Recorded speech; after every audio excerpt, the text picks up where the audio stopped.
Hi, Alan Stratton from As Wood Turns. The last few weeks I've been playing around with last year's leftover limbs or suckers pruned off the hazelnut tree.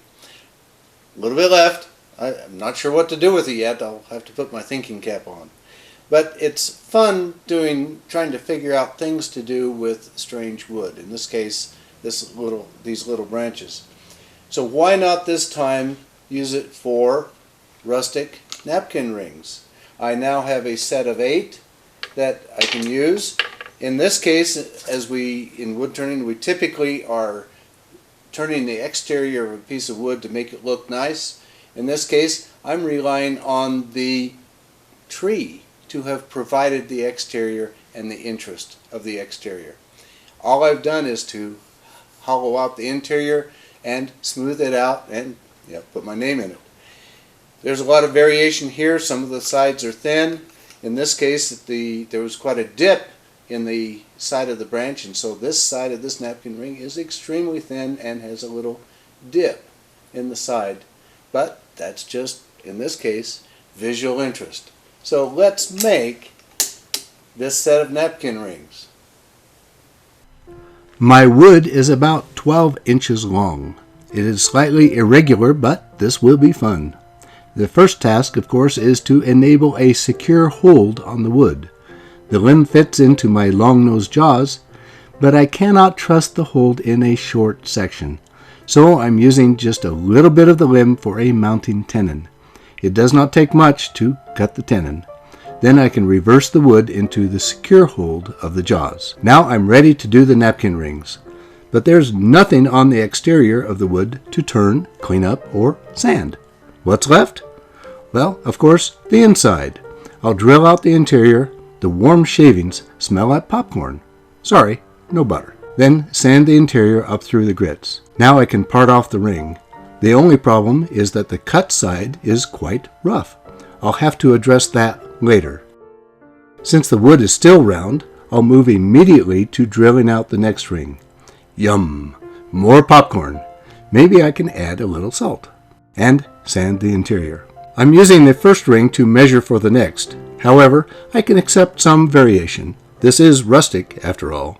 Then repeat 6 more times for a set of 8. The last section of wood left in the chuck after all the rings is a bit short, but I'll try to use it anyway. I need it to be a jam chuck to finish the interior from the side parted off that is rough. So here we go to cut a tenon to fit my rings. Then sound the interior again from the opposite side from before. With a difference in sanding, I have to use a little tape occasionally to maintain a good hold. Then quickly sign all 8 rings. Then I thought, what good is a set of napkin rings if they just bang around in a drawer? Why not put them on display while not in use? Dual purpose. How about a stand? But I want to maintain the natural edge theme. I don't have any dry limbs from the same tree with a larger diameter sufficient for a base. I'll have to use a fresh green limb pruned this year. I found one long enough and thick enough that I can turn an 8-inch spindle integral with the base. I don't want a plain dowel, so why not enlarge some finial elements as long as they fit the napkin rings? At first, I'm using a medium gouge, but when it's time for good smooth work, I'm switching to my 1/2-inch skew. I'm sanding before I do the base so that I don't wait too long.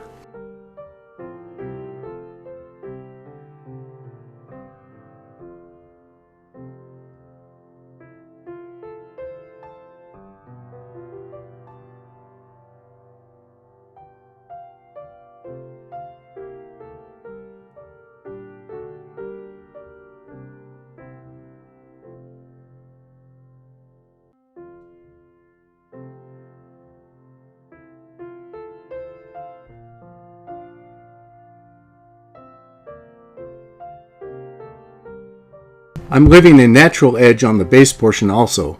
With the amount of wood I've removed from the top section, my tailstock pressure is weakening. I'm having to use a parting tool to waste away wood. Anything bigger stalls the rotation, and I cannot apply more tailstock pressure without breaking the thin parts of the spindle. Between a parting tool and finally a skew, I get the underside somewhat reasonable and part it off. Normally I would simply sand the bottom, but this is green and sanding green wood is a pain. Plus, it is irregular. I've been wanting to try out a reciprocal carving tool that has been in the shop for a long time. I'll pick 3 points on the bottom for feet. The shape of the bottom helps. Then carve out some of the middle. Now, before you ask me what carver I'm using, I'll say I don't recommend it. It's a puny knockoff from one of those tool liquidator vendors. While I'm careful to always carve on the side opposite my hand, I'm still nervous.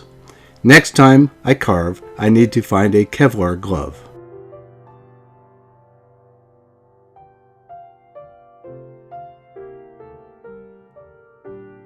Finally, I finished the spindle and the napkin rings with walnut oil. I like my natural edge napkin rings. No one has the same napkin rings. Perfect for a woodworker or a back to nature type. Now, what else can I do with last year's prunings? We'll see you again next week for another wood turning video. Please give this video a thumbs up, subscribe, and tell your friends. Always wear your full face shield. Goggles are not enough protection, even on small stuff. Until next week, this is Alan Stratton from As Wood Turns. Let's keep on turning.